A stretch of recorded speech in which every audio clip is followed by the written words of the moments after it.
हिंदुत्व का गौरव और आत्मविश्वास। आज जब हम 100 वर्षों की इस यात्रा को देखते हैं तो स्पष्ट होता है कि हिंदुत्व और उसकी परंपराओं पर लोगों को विश्वास बढ़ा है। समाज के अनेक लोग इस तथ्य को स्वीकार कर रहे हैं कि उसका अनुभव भी कर रहे हैं।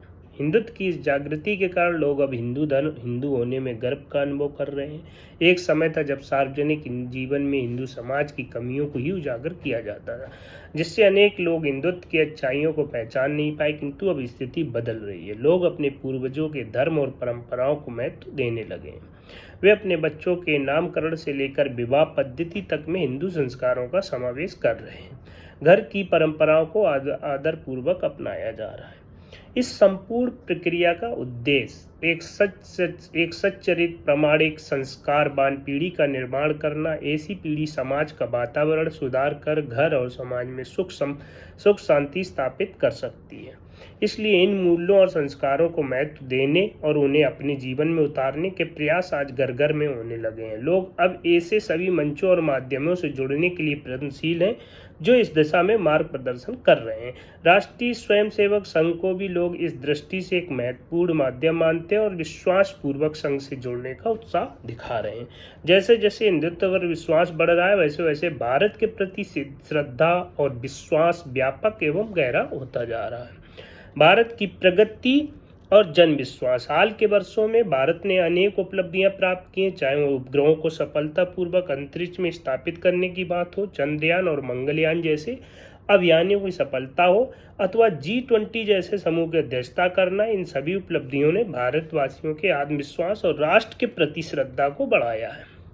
कोरोना काल में हमारे वैज्ञानिकों ने जिस तेजी से स्वदेशी वैक्सीन का निर्माण किया और शासकीय तथा प्रशासकीय व्यवस्था के माध्यम से वह वैक्सीन अल्प समय में आम नागरिकों तक पहुंची, इसने जन सामान्य का विश्वास और भी दृढ़ किया है। गांव-गांव तक विकास की गूंज सुनाई देने लगी है। वहां अब सड़कें पहुंच रही हैं, इंटरनेट उपलब्ध हो रहा है। आधुनिक तकनीकी से जुड़ाव के कारण उन सभी प्रकार की जानकारियां मिल रही हैं जिससे देश में सामान्य नागरिकों का योगदान भी अब स्पष्ट रूप से दिखाई देने लगा है। परिणामतः वातावरण में सकारात्मकता बढ़ रही है। विश्वास परिवर्तन का मूल्य। यह स्वाभाविक विश्वास अत्यंत महत्वपूर्ण है, क्योंकि यही विश्वास किसी परिवर्तन की नींव होता है। जब व्यक्ति यह मानने लगता है कि उसमें सामर्थ्य और परिवर्तन संभव है, तब वह परिवर्तन का इच्छुक बनकर स्वयं उसमें सहभाग करने लगता है। इसलिए आज लोग केवल दर्शक की भूमिका में नहीं रहना चाहते हैं, वे प्रत्यक्ष रूप से राष्ट्र निर्माण में योगदान देना चाहते हैं। लगभग 20-25 वर्ष पहले सरकार द्वारा स्कूल चले हम नामक अभियान की शुरुआत की गई थी, क्योंकि अनेक लोग अपने बच्चों को विद्यालय नहीं भेजते थे। समय के साथ साथ स्थिति बदली। आज व्यक्ति चाहे किसी भी सामाजिक आर्थिक वर्ग, गांव, शहर का हो, अपने बेटियों की अच्छी शिक्षा दिलाने के लिए संकल्पबद्ध है और इसके लिए कठिनाइयों का सामना करने को भी तैयार है।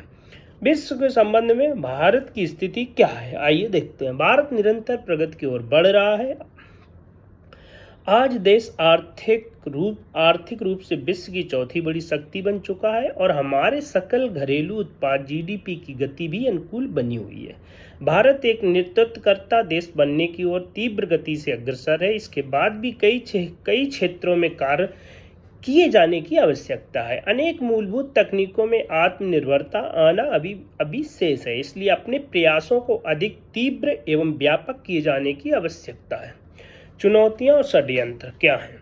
जहाँ एक और इतनी सारी उत्साहजनक परिस्थितियां दिख रही हैं, वहीं दूसरी ओर कुछ शक्तियां इसे बाधित करना चाहती हैं। वे भारत की एकता, विशेष रूप से हिंदुत्व के आधार पर खड़ी होने वाली सामाजिक एकता को तोड़ना चाहती हैं। भारत की संस्कृति, ज्ञान और सामर्थ्य को नकारात्मक रूप से प्रस्तुत करती हैं। आज समाज के प्रत्येक वर्ग को यह समझना आवश्यक है कि स्वतंत्रता प्राप्ति से पूर्व जिन शक्तियों ने भारत और हिंदुत्व की दीनहीन भाव से देखा, दुर्भाग्यवश वे शक्तियां आज भी सक्रिय हैं।